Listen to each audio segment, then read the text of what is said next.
अब आगे बढ़ते हैं और बात कुछ और अहम खबरों की करेंगे। बिहार में चुनावी माहौल के बीच एक और हत्या हो गई है।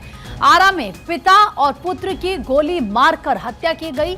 सगाई समारोह के लिए जाते वक्त गोली मारी गई। घर से 20 किलोमीटर दूर मिले पिता पुत्र के शव। ये आरा से मामला सामने आया है, जहां पर आप देखिए किस तरीके से पिता और पुत्र की गोली मारकर हत्या की गई है। दरअसल सगाई समारोह के लिए जाते वक्त गोली मारी गई है और जानकारी ये मिल रही है कि घर से 20 किलोमीटर दूर मिले हैं पिता और पुत्र के शव। बिहार में चुनाव, लेकिन चुनावी माहौल के बीच एक और हत्या यहां पर हुई है, जिससे बिहार की राजनीति गरमरा सकती है। अब देखिए किस तरीके से लगातार एक के बाद अगर ऐसे मामले सामने आएंगे। और दूसरी बात, बिहार में जिस तरीके की चीजें हुई, वार पलटवार का जो दौर चल रहा है, चाहे आप तमाम जो एनडीए के कैंडिडेट्स हैं आप उनको देखिए, या फिर आप महागठबंधन के एक दूसरे पर वार पलटवार किया जा रहा है, मुद्दे उठाए जा रहे हैं। लेकिन फिलहाल यहां पर एक और मामला सामने आया जो काफी ज्यादा सवाल खड़े करता है। आरा से ये मामला सामने आया है।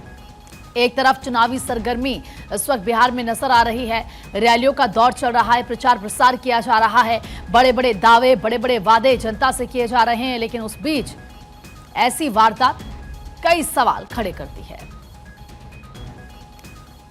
हालांकि ये हत्या किसने की, इस वारदात के पीछे कौन, इसको लेकर जांच की जा रही है। इस वक्त सर्वेश ज्यादा बातचीत के लिए हमारे सहयोगी जुड़ चुके हैं हमारे साथ। सर्वेश, एक तरफ बिहार में चुनावी माहौल है, दूसरी तरफ इस तरह की वारदातें होना, कई सवाल खड़े कर देना। अभी जो पूरा मामला सामने है, क्या जानकारी इस पूरे केस में मिल रही है अभी?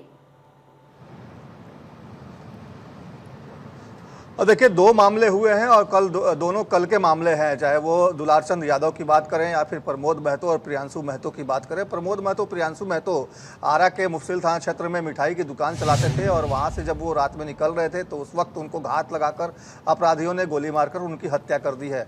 मामले की जाँच अभी चल रही है, छानबीन तहकीकात जारी है, लेकिन अभी तक जानकारी नहीं मिल पा रही है। हालांकि कहा यही जा रहा है कि आपसी रंजिश में हत्या की घटना को अंजाम दिया गया है, लेकिन पुलिस मामले की जब तक तहकीकात पूरी नहीं कर लेती, जब तक इस मामले में कोई खुलासा नहीं होता, तब तक कुछ भी कहना मुश्किल है।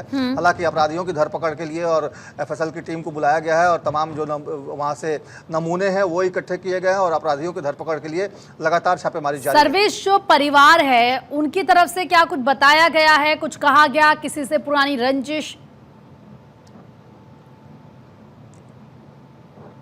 देखिए, परिवार के लोगों का कहना है कि उनको जानकारी नहीं है कि आखिर किस वजह से किसने इनकी हत्या कर दी और क्या, क्योंकि उन लोगों का कहना है कि आपसी रंजिश की बात तो अभी तक उनके सामने नहीं आई है और उनका सीधे तौर पे कहना है किसी से कोई अदावत नहीं थी इन लोगों की और बेटे और बाप दोनों की हत्या हुई है। निश्चित तौर पे इसको लेकर कहा जा रहा है कि जो स्थानीय लोग हैं उनका कहना है कि कुछ आपसी विवाद हो सकता है किसी से, या किसी से कुछ कहा सुनी हुई हो। तो इन तमाम पहलुओं की फिलहाल जाँच चल रही है। हालांकि परिवार के लोगों ने किसी पे भी शक जाहिर नहीं किया है और सीधे तौर पे कहा है कि उनको जानकारी में ऐसी कोई बात नहीं है जिसकी वजह से कोई ऐसी वारदात हो जाए और कोई इस तरह की घटना को अंजाम दे। तो एक तरह से कहा जाए तो पूरे मामले पे अभी पर्दा पड़ा हुआ है। पुलिस मामले की जांच कर रही है। छानबीन के बाद ही स्पष्ट हो पाएगा कि दोषी कौन है, आरोपी कौन है और हत्यारे कौन है। बिल्कुल सर्वेश, ये तो जांच के बाद ही पता लग पाएगा। हालांकि परिवार को भी किसी पर कोई शक नहीं है, परिवार की तरफ से ऐसा कुछ बताया नहीं गया है। लेकिन सर्वेश, हम देख रहे हैं कि बिहार में चुनाव प्रचार तेजी के साथ चल रहा है, चुनाव बेहद करीब है। अब ऐसी वारदात अगर हो जाती है तो बैठे बिठाए क्या विपक्ष को मुद्दा नहीं मिल जाता सरकार को घेरने का? जी बिल्कुल, देखिए तेजस्वी यादव लगातार कह भी रहे हैं और आज कांग्रेस ने भी, अशोक गहलोत ने और अभी थोड़ी देर पहले अखिलेश सिंह जो राज्यसभा सांसद है कांग्रेस के, इन लोगों ने भी प्रेस कॉन्फ्रेंस करके और पूरे मामले की न्यायिक जांच कराने की मांग की है, दोषियों के खिलाफ तत्काल कार्रवाई करने की मांग की है। तो एक तरह से कहा जाए तो विपक्ष को बैठे बिठाए एक बड़ा मुद्दा मिल गया, क्योंकि दो जगह हत्या की घटनाएं हो गई, चाहे मोकामा की बात करें फिर आरा की बात करें।